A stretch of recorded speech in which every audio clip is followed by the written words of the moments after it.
Cho sao lọ ăn đư cái tiếng đó hài học cái đư là hai không mà cho rom bánh này bên này lì đam mà bánh này mà giờ đấy ai rom chơi lời mà ai vô đưa cái này mà phi nè ở đây thay cái này đi chồng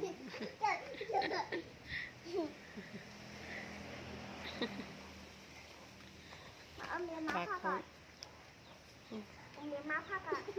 đăng chả mua bạc tôi đã khâu nè nó khâu món chân màn kê đi đó nghe khâu món này